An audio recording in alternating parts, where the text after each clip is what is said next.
Olá, eu sou a Ana e o vídeo de hoje é uma sugestão de leitura para o livro Ready Player 2, de Ernest Cline.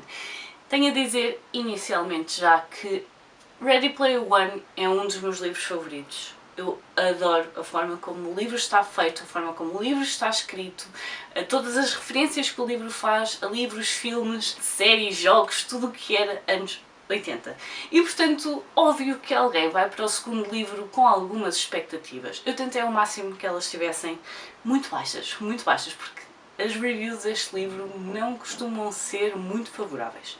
Portanto, nós neste livro temos uma continuação quase ali no momento em que nós paramos o primeiro livro.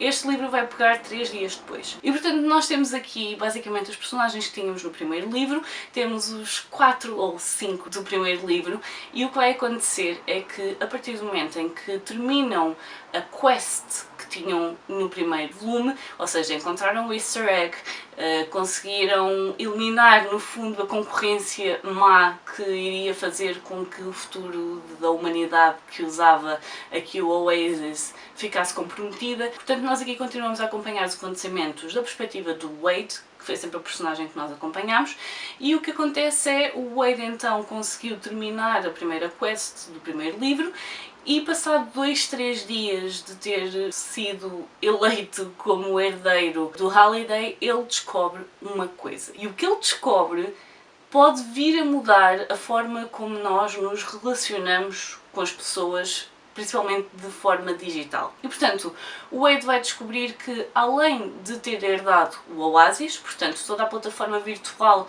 em que as pessoas conseguem aceder e fazem toda uma vida virtual, seja a nível de trabalho, escola, por aí fora, portanto só têm de ligar aparelhos e têm de se ligar ao Oasis para conseguir então fazer toda a sua vida. Ele vai descobrir que o Halliday tinha feito aqui um desenvolvimento tecnológico em que conseguiu que essa realidade virtual pudesse ser sentida. Ou seja, todos os nossos sentidos de paladar, toque, visão, estaria muito próximo da realidade. O Halliday deixou uma nota relativamente a esse aparelho, que está nas mãos do seu herdeiro decidir se quer tornar essa tecnologia uma coisa pública ou não. Portanto, está ali um protótipo e ele vai ter de decidir se isso é uma coisa para ser vendida ou entregue ao domínio público, ou se é uma coisa que ele prefere manter para si próprio e, portanto, tem de pesar bem os prós e contras. Portanto, nós temos aqui no fundo o Wade, que é efetivamente o herdeiro, porque foi ele a pessoa que finalizou a quest, mas ele acaba por partilhar essa vitória com as outras 3 pessoas que o ajudaram, os 3 amigos que o ajudaram. E, portanto, todas as decisões são feitas em equipa. E aqui o que nós temos é uma equipa de 4 em que uma pessoa está contra a ideia de partilhar aquilo e de tornar aquilo público porque acha que os benefícios vão ser inferiores aos malefícios. No entanto, 3 contra 1, óbvio que a maioria ganhou e é tornado público. E nós vamos ter aqui a história, no fundo, é sobre isto. A forma como isto vai acabar por revolucionar a forma como as pessoas se relacionam umas com as outras, porque agora as pessoas conseguem tocar-se, conseguem sentir-se, conseguem fazer tudo, conseguem experienciar coisas que outras pessoas viveram e que nós nunca iríamos conseguir fazer. Pessoas que estão em cadeiras de rodas podem experienciar a sensação de voltar a andar e, portanto, é efetivamente uma tecnologia com potencial enorme para o bem. No entanto, também tem potencial para o mal. E aquilo que o Wade vai descobrir é que, a par com isto, vem uma inteligência artificial que está banhada nas memórias do Halliday.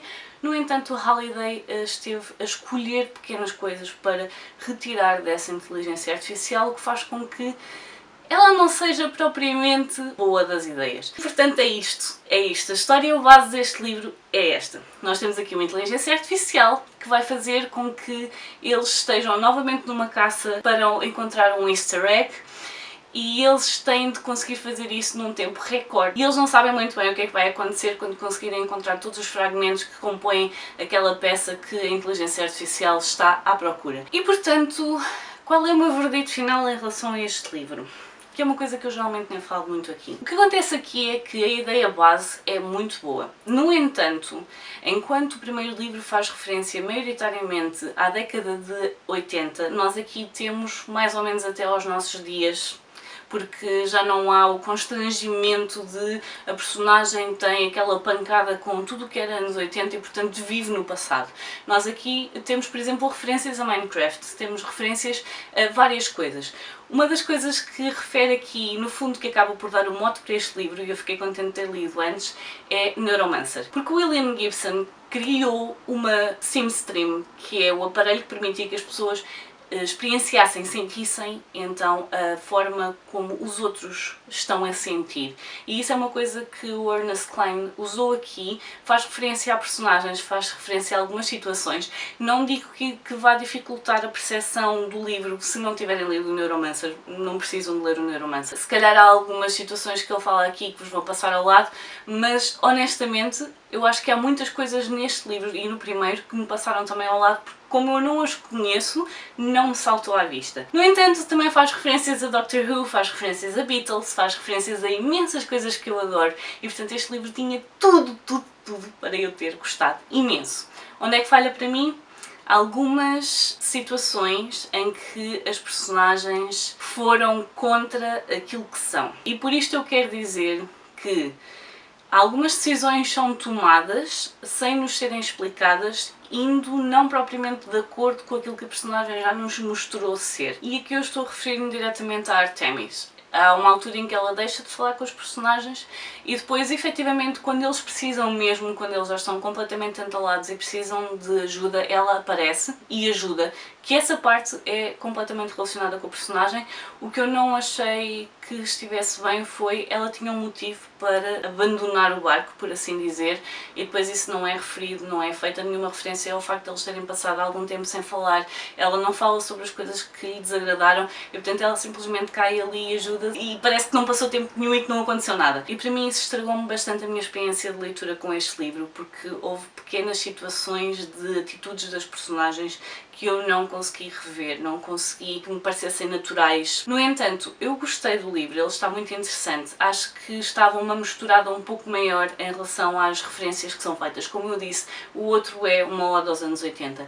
Este aqui acaba por misturar muitas coisas. Anos 80, 90, 2000, portanto muitas coisas, e isso acaba por não ser tão límpido como acontece no primeiro. No entanto, este livro não é extremamente necessário para quem lê o primeiro. Se adoraram o primeiro, não precisam de ler o segundo. No entanto, se tiverem algum tipo de interesse em ver como é que é quando uma inteligência artificial se passa e a forma como nós poderíamos eventualmente evoluir num sentido de não precisarmos da nossa casca e nós conseguíssemos passar, por exemplo, por todas as nossas memórias e experiências para algo e continuarmos a viver para lá deste corpo, então este livro pode ser interessante para vocês. Eu levanto aqui algumas questões que eu achei muito interessantes e eu sei que já me estou a esticar um bocadinho sobre este livro, mas efetivamente não é um livro muito fácil de falar sobre sem me debruçar sobre algumas questões. Portanto, digam-me nos comentários, leram o primeiro livro, gostaram do primeiro livro, ficaram curiosos com o segundo livro, já o conheciam, sabiam sobre o que é que ele debatia aqui. Eu sei que as opiniões são muito contraditórias, mas eu conheço pessoas que gostaram imenso deste livro, conheço pessoas que não gostaram nada deste livro. Eu fiquei aqui num espaço intermédio. Eu gostei do livro, fiquei muito indecisa sobre a pontuação que lhe havia de dar, porque acho que 3 estrelas é pouco, 4 estrelas é um bocadinho mais. Devia de ser algures aqui pelo meio, mas é um livro que eu achei muito interessante ler, gosto de saber o que é que aconteceu daqui para a frente e é interessante a forma como eles exploram, no fundo, todos os problemas que nós estamos a ver agora e estamos a ver o nosso planeta a avançar para um declínio muito grande e muito rápido e eles aqui têm uma pequena solução para isso. Foi um livro que eu achei interessante e portanto aconselho, se acharem que aquilo que eu disse até agora é interessante, então força. Se não acharem interessante, o mais provável é que o livro não seja para vocês. Portanto, deixem-me as respostas a todas as questões que eu vos coloquei aqui, deixem-me isso nos comentários. Eu por hoje vou ficar por aqui, adeus e até à próxima. Tchau!